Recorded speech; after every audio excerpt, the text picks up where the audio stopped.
Coach, defensively, had a team under 100. Yeah. What do you think of the defensive effort?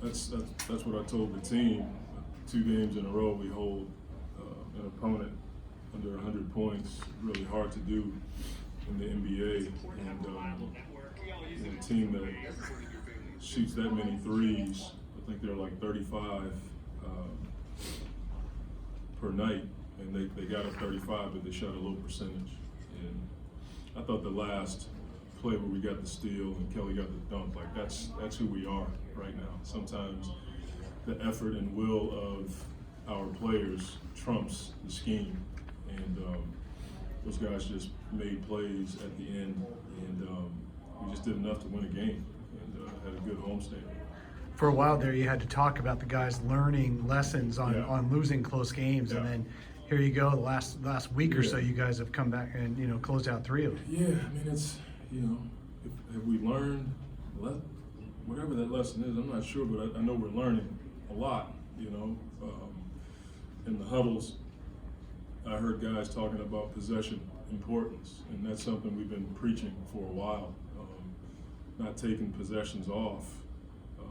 And it's not like we do it on purpose, but sometimes you have a lapse in an important moment, and it just didn't seem like we had that tonight. And case in point, Kelly has 15 rebounds. Like that was huge for us. You can't win a game like that with a physical opponent unless you have one of your wing or smaller guys do something extraordinary like that. So I'm just happy to see our guys win close games, and now we get to go on the road and try to establish that again. You finished once again with that unit with Rubio, Bridges, Oubre, Booker, and Aiden. What are you liking about that unit now? The glue to me, and I don't want to overstate it, but I think Mikal gives us an ability to increase the pressure.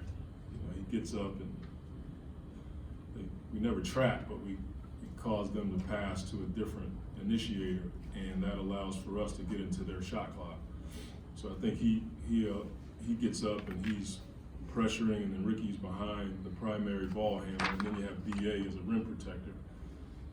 Kelly and Devin are smart enough to play the wings. That's something that I think allows for us to be versatile with that group, and then the ability to switch with those 3 guys, and at times 4 with DA. I thought he was pretty good tonight in the shot fake discipline. He gave up 1 in the first half, and then in the second half, he forced a lot of tough shots. Overall, do you feel like you're sort of settling in on the rotation that you want? I hope so. Now? I mean, I felt like I'd done a poor job of getting guys in and out. We were just trying to find a rotation that would give us some consistency. And about a week ago, I just said, look, I just got to settle on some guys. That's hard when you don't know when you're going to play. And I didn't think I was giving the bench guys enough confidence to know when they're going to go in and when they're going to come out.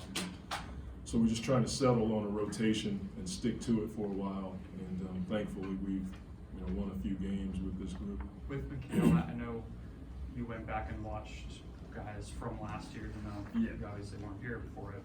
Is there anything you've seen him get better at on defense? I mean, he when he was at Villanova, he played the passing lanes well. Defensively, I just think it takes time for young guys to figure out how to switch. Because in the league, if you point switch and leave space, a good player is going to take up that space and slip to the basket. He and Kelly and Devin do a good job of getting into the body and coming together. And he can not only do that, but he can get into the passing lane once the guy he switches on to tries to get the ball. He gets his hands on a lot of balls because he's got long arms and he's got quick hands. So I can't say that I see anything differently. I just see a guy who's gotten stronger. His IQ is probably going up a little bit, and he just seems comfortable in those situations. Beyond the stats, just how special is the energy that Kelly brings? Yeah, I mean that's who he is. I mean, Kelly's the guy who can play 40 minutes, and you look at him and he doesn't look tired at all. I mean, he's got his legs on his shot. He brings an edge every night, and that's something that's who we are. I mean, we have to play with that edge. I don't run a ton of plays for him, and yet he ends up with 25 points because he just plays hard, and he's learning to play with the group. You know, we've had how many starting lineups now? DA's out there. He's been the one consistent all year long. So his edge and his energy, obviously the athleticism and his improved shooting really helps him stand out. To win on a night where Book goes 3 for Yeah. 12, I mean, I know you don't want him to shoot that poorly, but to be able to overcome that, how big is that? I mean, 3 for 12, and he and Ricky have 12 turnovers. Like, you typically don't win that game, but the will of those guys to fight through that. Like, you have to do something, in my opinion, extraordinary to win that game, and I thought it was their defense. Like, Ricky was really good tonight getting over screens. Devin was blowing up screens. Kelly, 15 boards. Like, the defense probably helped us overcome a tough shooting night and some turnovers. DeAndre looked like he's really focusing on getting more in at the Yeah, rim yeah. and attacking. What do you think of that of the game he's playing tonight? Just think it takes guys time. You know, we've been talking to the team about the impact of the dive, how it generates offense for the ball handler, the guy diving in the backside.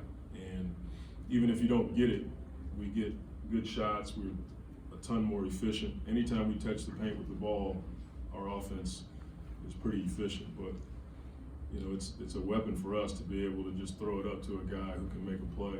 And his dives to the rim have been really good for us lately. 22 assists and 18 turnovers, probably one of your worst assist to turnover ratios of the year, but you get the win. Can this be an example of how far defense can take you? No doubt. I mean, I told you before, we got to get ourselves in the middle third of the league defensively. You know, historically, if you can be a top 10 offense and a middle third defense, you got a chance to win games. And if you go top 10 in both, you got a chance to win in the playoffs. You know, we're not even close to that, but we got to stay in that middle third defensively to give ourselves a chance to win games.